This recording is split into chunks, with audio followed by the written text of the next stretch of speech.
오늘의 신앙 TV 방송 가족 여러분 안녕하십니까? 1995년 12월 28일 경기도 남양주시에 살던 조성철 씨가 막년회를 마치고 택시를 타려고 걷고 있었습니다. 그런데 그가 갑자기 맨홀 속에 빠져버렸습니다. 의식을 잃었다가 한참 후에 정신을 차려보니 사방은 7억까지 어두웠습니다. 그가 밖으로 나가기 위해 무진장 애를 썼지만 그는 길을 찾을 수가 없었습니다. 그는 냄새나는 지하 세계에서 걷고 또 걸었습니다. 그러다가 희미하게 해바라기 하나를 보게 되었습니다. 위를 올려다보니 빛이 들어오고 있었습니다. 그는 있는 힘을 다해서 살려달라고 외쳤습니다. 그러나 아무 응답이 없었습니다. 그는 여러 시간을 그렇게 외쳤습니다. 드디어 누군가가 밖에서 말을 걸어왔습니다. 잠시 후에 맨홀이 열리고 구조대원이 내려왔습니다. 밖으로 나와보니 새해 1월 6일이었습니다. 그는 무려 9일 동안 그 지하세계에 갇혀 있었습니다. 그가 구조된 후에 어떻게 그 하수도에 해바라기가 있었을까 궁금했습니다. 나중에 알고 보니 그것은 진짜 해바라기가 아니었습니다. 보통 맨홀 뚜껑에는 구멍이 여러 군데 뚫려 있습니다. 원형으로 그렇게 되어 있습니다. 그 구멍들에 가로등빛이 들어가면서 지하 수로에 비춰진 모습이 흡사 해바라기처럼 보였던 것입니다. 그는 깜깜하던 지하 세계에서 맨홀 뚜껑의 구멍들 사이로 스며들어온 그 가로등 빛 덕분에 살아나올 수가 있었습니다. 빛은 참으로 중요합니다. 빛이 없으면 사람이 살 수가 없습니다. 요한복음 8장 12절은 이렇게 말씀하고 있습니다. 예수께서 또 말씀하여 이르시되 나는 세상의 빛이니 나를 따르는 자는 어두움에 다니지 아니하고 생명의 빛을 얻으리라. 예수님은 자신이 이 세상의 빛이라고 말씀하셨습니다. 예수님을 따르는 자는 어두움에 다니지 않고 생명의 빛을 얻겠다고 말씀하셨습니다. 예수님께서 언제 이 말씀을 하셨을까요? 예수님이 공생의 마지막으로 맞은 초막절에 그분은 조용히 예루살렘으로 가셨습니다. 초막절 기간에는 성전 마당의 모든 등에 불을 켜서 온 예루살렘을 환하게 비추었습니다.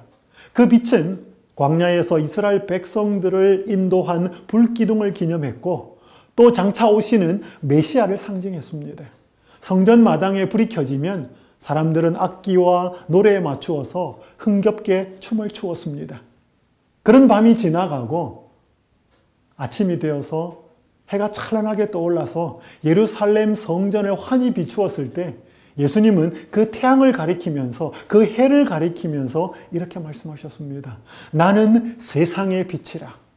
이 말씀은 자신이 이스라엘이 그토록 기다리던 메시아요 하나님이라는 뜻이었습니다. 성경을 보면 빛은 언제나 하나님의 임재의 상징이었습니다. 하나님께서 세상을 창조하실 때 어두움에 빛을 비추셨습니다. 하나님이 광야에서 이스라엘 백성들을 인도하실 때 낮에는 구름 기둥으로 밤에는 불 기둥으로 인도하셨습니다. 시내산에서 하나님께서 나타나셨을 때 장엄한 빛이 함께 나타났습니다. 모세를 통해서 짓게 만든 성소의 두 번째 칸 지성소에는 언제나 영광의 빛이 가득했습니다. 성경의 빛은 언제나 하나님께서 임재하는 그분의 임재의 상징이었습니다. 이 빛이신 예수님께서 우리의 인생에, 우리의 삶에 들어오신다면 우리의 삶이 어떻게 될까요? 이 시간 저는 빛이 가지고 있는 중요한 세 가지 특징을 통해서 세상의 빛이신 예수님의 모습을 살펴보고자 합니다. 첫 번째로 빛은 어두움을 물리칩니다. 여러분이 외출하셨다가 밤에 깜깜한 집에 들어오셔서 제일 먼저 하는 일은 저는 스위치를 올려서 불을 켜는 일일 것입니다. 그때 실내가 아무리 깜깜하더라도 저는 스위치를 올리면 환해집니다. 밤이 아무리 깜깜하더라도 새벽이 되어 해가 떠오르면 어둠은 물러갈 수밖에 없습니다. 빛이 가지고 있는 아주 중요한 특징 중에 하나는 어두움을 물리친다는 것입니다. 요즘 많은 사람의 얼굴이 어둡습니다. 뉴스나 여러 소식들을 통해 들려오는 것 중에 우리를 밝고 기쁘게 하는 소식들은 별로 없습니다. 그리고 우리가 가진 여러 가지 현실적인 문제들, 자녀 문제 때문에, 배우자들로 인해서, 건강 때문에, 돈 때문에, 힘든 사업 때문에 많은 사람들의 얼굴이 어둡습니다. 아니, 사람의 얼굴이 어두운 것은 얼굴이 아니라 마음이 어둡기 때문에 얼굴이 어두운 것입니다. 요한복음 8장 12절에서 예수님은 빛이신 자신을 따를 때 사람들이 어두움에 다니지 않고 생명의 빛을 얻는다고 말씀하고 계십니다. 여러분, 심리학에 램프 증후군이라는 것이 있습니다. 아라비안 나이트에 나오는 이야기 중에 하나가 알라딘과 마법의 램프입니다. 알라딘이 위기를 당할 때마다 램프를 비비면 램프에서 거인 지니가 나옵니다. 그러면 그 지니가 나타나서 알라딘이 가지고 있는 모든 문제들을 다 해결해 줍니다. 오늘 우리에게 이런 램프가 하나씩 있다면 얼마나 좋을까요? 그런데 여기에서 말하는 램프 증후군은 그런 게 아닙니다. 알라딘이 마술 램프에서 마법의 거인 지니를 불러내듯이 환영의 마술 램프, 없는 것, 가짜의 마술 램프를 사람들이 들고 다니면서 끊임없이 근심과 걱정을 불러내어서 스스로를 괴롭히는 현상을 의미합니다. 우리는 하루 온종일 살아가면서 끊임없이 걱정을 하며 삽니다. 많은 사람들의 생각 속에 걱정은 떠나지 않고 사라지지 않습니다. 그러나 우리가 걱정을 한다고 해서 문제가 해결되는 것은 거의 없습니다. 하나님께서 사람을 창조하셨을 때는 밝고 환하게 그렇게 창조하셨습니다. 그런데 사람의 마음이 죄로 인해서 어두워졌습니다. 오늘 우리에게 있는 여러 문제들이 있습니다. 그러나 가장 근본적인 문제는 우리의 마음에 마땅히 계셔야 할 만큼 예수 그리스도가 계시지 않는다는 것입니다. 이것이 우리의 얼굴과 마음이 어두운 진짜 이유인 것입니다. 윤평실이라고 하는 한 여성이 있었습니다. 그녀는 19살 때 주유소에서 아르바이트를 했는데 한 운전자가 실수로 라이터의 불똥이 휘발유에 튀면서 불이 났습니다. 그 때문에 그녀는 얼굴과 양손에 3도의 중화상을 입게 되었습니다. 제대로 눈을 감기도 어려웠고 두 손을 쓸 수도 없었습니다. 자연히 그녀는 사람들 앞에 나서지 못하고 자살을 생각하기도 했습니다. 당시 그녀가 세상과 소통한 유일한 매개체는 라디오였습니다. 어느 날 라디오를 통해서 라디오 방송을 듣는데 희망의 소리라고 하는 방송이 잡혔습니다. 그녀는 조금씩 신앙에 대해서, 하나님에 대해서 관심을 갖게 되었습니다. 그리고 통신 과목을 통해서 그녀는 성경을 공부하게 되었습니다. 어느 날 그녀가 집에 있는데 몇몇 청년들이 그녀의 집 문을 두드렸습니다. 그녀는 방에 있었지만 인기척을 내지 않았습니다. 그들은 집 안으로 종이 몇 장을 넣어두고 떠났습니다. 자세히 살펴보니 한 교회가 운영하는 전도의 초청장이었습니다. 집안 식구 대부분이 불교 신자였지만 그녀는 그 초청장을 받고 처음으로 교회를 찾아가게 됩니다. 그리고 새로운 세상을 발견하고 그녀는 신자가 되었습니다. 그녀가 이렇게 말했습니다. 하나님이 아니었다면 아직도 절에서 숨어 살았을지 몰라요. 내 생애에 어려움이 닥칠 때마다 하나님은 역경을 이길 힘을 주시고 용기를 주셨어요. 그리고 저를 사랑하는 사람들을 보내주셨지요. 그녀가 2012년 5월 8일 어버이날 KBS 아침마당이라고 하는 프로에 출연하게 되었습니다. 두 아들과 작은 며느리가 함께 출연했습니다. 그런데 거기에 나온 모든 가족들의 얼굴이 모든 보는 사람들로 하여금 밝고 환하다는 것을 느끼게 했습니다. 그들에게 근심은 없지는 않았을 것입니다. 그러나 그들이 처한 상황에 비해서는 얼굴이 너무나 밝았습니다. 더군다나 이윤평실 씨는 전신장애를 입은 한 사람을 가족으로 받아들여서 그 장애인을 돌보며 살고 있었습니다. 그들의 얼굴이 밝았던 이유는 바로 그들 속에 계신 예수님 때문이었습니다. 사랑하는 여러분들이시여, 오늘 여러분의 얼굴은 밝으십니까? 아니, 여러분의 마음은 밝으십니까? 우리가 현실적인 문제를 갖고 있을지라도 생명의 빛이신 예수님이 마음에 들어오시면 어둠이 사라지게 됩니다. 왜냐하면 그분께서 주시는 평안 때문에 그렇게 됩니다. 작년 1월 6일, 7일 한국에서 의사 국가고시가 있었습니다. 그중 한 의대생이 이런 말을 했습니다. 하나님께서는 얼마든지 국가시험 날짜를 옮겨주실 수도 있으셨지만 왜 그렇게 하지 않으셨는지 그 뜻을 다 알 수는 없습니다. 하지만 하나님을 원망하지는 않습니다. 이번 일을 겪으면서 제 자신과 신앙에 대해 돌아볼 수 있었고 하나님과 가까워지는 시간이었습니다. 이번 일로 인해 어느 때보다 열심히 말씀을 읽었고 그때마다 저에게 필요한 말씀을 주시고 제가 이 일을 감당할 수 있도록 마음을 준비시켜 주신 것 같습니다. 지금 당장 결실을 얻지 못한 것처럼 보이고 세상 사람들이 보기에는 실패한 것처럼 보일 수 있겠지만 오랜 시간 동안 열심히 공부하고 준비해온 걸 누구보다도 잘하시는 하나님께서 이 일로 손해보기 하지 않으실 거라고 믿고 있습니다. 그녀는 그 일을 통해 자신과 자신의 신앙을 깊이 돌아보게 되었습니다. 하나님께서 원하시면 얼마든지 시험 날짜를 옮겨주실 수도 있으셨지만 왜 그렇게 하지 않으셨는지 그 뜻을 다 알 수는 없습니다. 그러나 그녀는 그 일로 인해서 하나님과 더 가까워지게 되었습니다. 그러면서 당장 결과는 없지만 세상 사람들이 보기에 실패한 것처럼 보이지만 자신이 지금까지 공부해온 것, 어떤 마음으로 시험을 치지 않은 것, 그 모든 상황을 우리 하나님께서 다 알고 계시기 때문에 그 일로 인해서 결코 자신을 손해보도록 하지 않게 하실 것이라고 하는 믿음을 고백했습니다. 2018년 올해 의사 국가고시는 바로 지난주 9일과 10일, 화요일과 수요일에 치러졌습니다.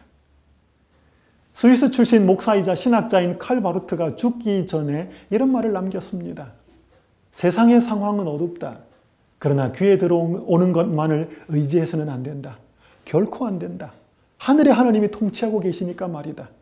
워싱턴이나 모스크바나 베이징이 아니라 하늘에서 말이다. 그러니 걱정은 없다. 아무리 캄캄한 순간에도 걱정하지 않는다.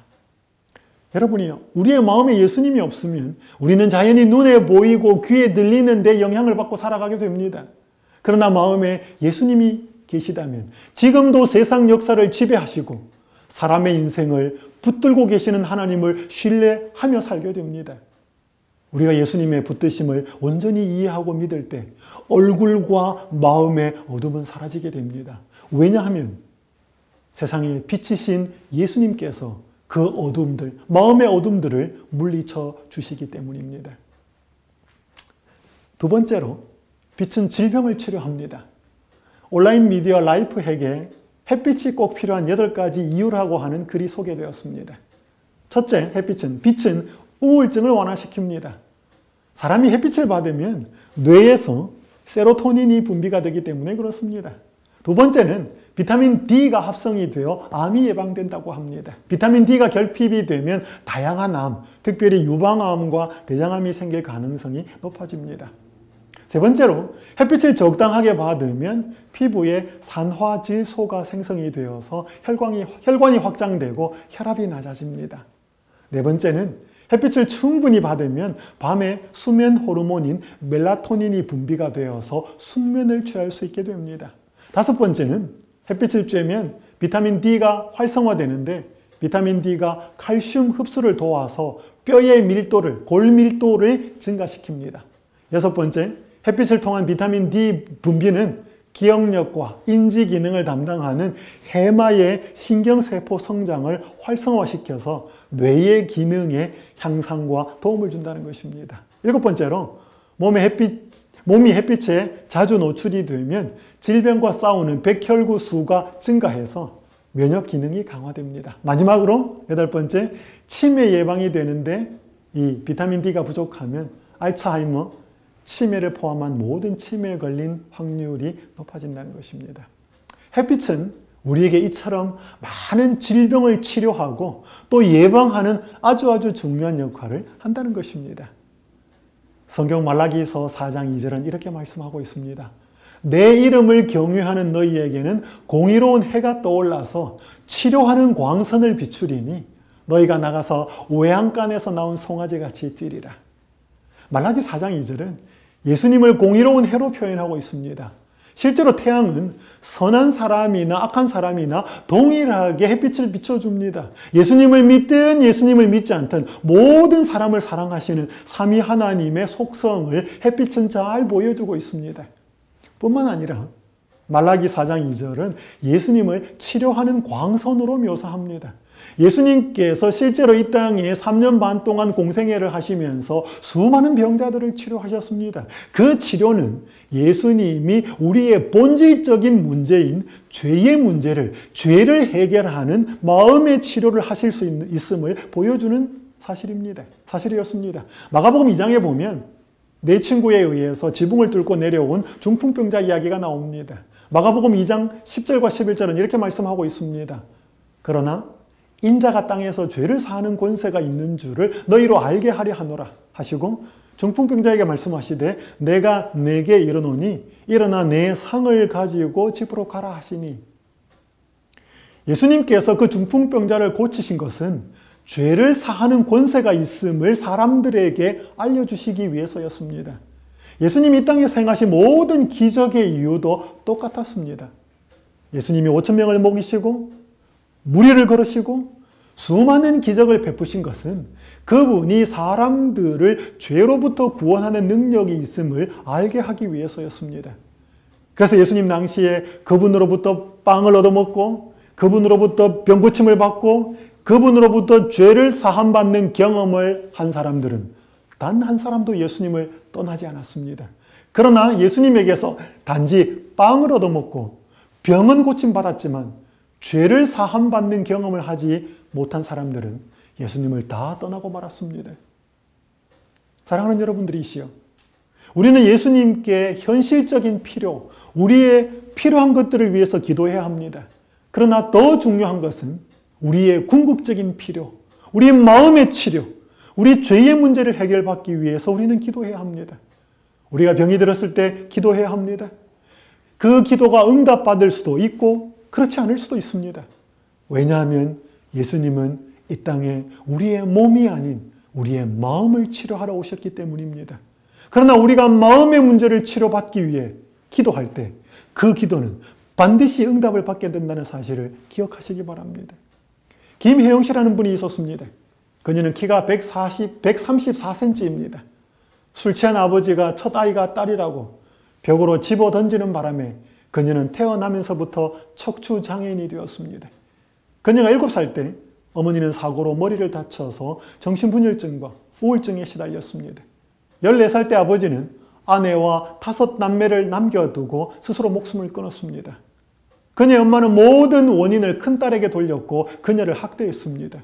그녀는 초등학교만 졸업하고 가출을 해서 월급 3만 원에 남의 집 식모살이를 하게 되었습니다. 그러던 중 직업훈련원에 들어가 옷감을 짜는 편물 기술을 배웠습니다.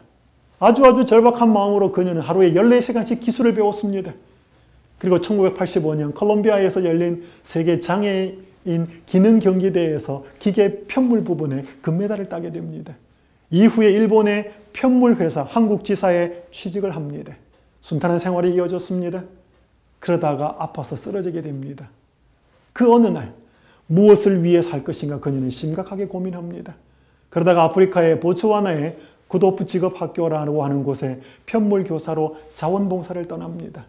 기반이 취약하던 그 학교는 4년 뒤 폐교 위기에 몰렸습니다.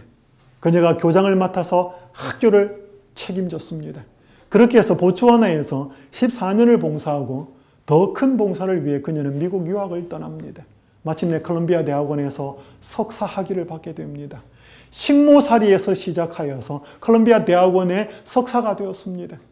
지금 그녀는 국제사회복지사로 일하고 있습니다. 그녀가 15살 때부터 자신을 용서하고 남을 용서하는 인생을 살기로 결심합니다. 그녀가 스스로 그렇게 결심한 것이 아니라 중요한 한 계기가 있었기 때문입니다. 그녀가 청춘아 가슴 뛰는 일을 찾아라고 하는 책에서 이렇게 기록하고 있습니다. 나는 나를 미워하지 않았고 싫어하지도 않았다. 부모님이 물려준 그 모든 불행과 환경에 대해 용서하고 장애인인 나도 용서했다.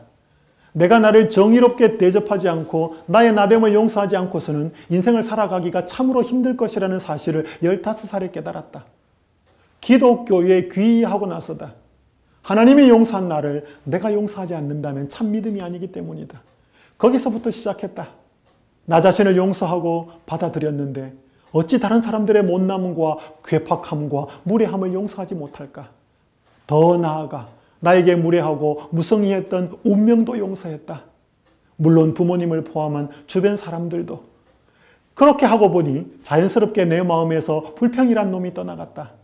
이놈이 가면서 질투, 시기, 원망을 데리고 떠나갔다. 참으로 비참하고 힘들게 살던 15살에 그녀는 예수님을 만났습니다. 그리고 그녀의 마음이 치유함을 받았습니다. 그리고 그녀가 완전히 달라졌습니다. 그녀는 자신을 힘들게 만든 사람들과 고통스럽게 했던 그 모든 환경들을 다 용서했습니다. 왜요? 치료자 되시는 예수님을 만났기 때문이었습니다. 예수님은 지금도 우리의 마음을 이렇게 치료하고 계십니다. 생명의 빛이신 예수님을 마음의 주인으로 모시고 그분의 지배를 받게 될 때 오늘 여러분의 마음이 그렇게 치유함을 받게 된다는 사실을 간절히 기억하시고 그런 경험을 갖게 되시기를 간절히 바랍니다. 세 번째로 빛은 생명을 줍니다. 식물이 햇빛을 받고 뿌리로부터 물을 빨아올리고 공기 중에 있는 이산화탄소를 흡수하면 특별한 현상이 일어납니다. 우리는 이걸 과학에서 광합성이라고 부릅니다. 그러면 식물은 공기 중에 산소와 물을 만들어내고 포도당을 만들어냅니다. 식물이 광합성을 하게 되면 열매를 만들어내는 것이지요. 우리가 복잡한 광합성 공식은 잘 몰라도 광합성의 결과인 열매는 잘 먹고 삽니다. 땅속에 고구마 순을 심으면 고구마 안에 포도당이 저장이 됩니다. 감자 눈을 심으면 감자 안에 포도당이 저장됩니다. 옥수수 알을 심으면 옥수수에 포도당이 저장되는 것이지요. 우리가 감자나 고구마나 옥수수를 먹는 것은 식물이 광합성한 결과인 포도당을 먹는 것입니다. 그것은 다른 말로 표현하면 우리가 태양 에너지를 먹는다는 말입니다. 그 결과 우리는 생명을 유지하게 됩니다. 만약 햇빛이 없으면 식물이 자랄 수가 없고 결국 사람은 죽게 되는 것입니다. 사람은 계속해서 충전을 해야 사용할 수 있는 휴대폰과 같은 존재입니다.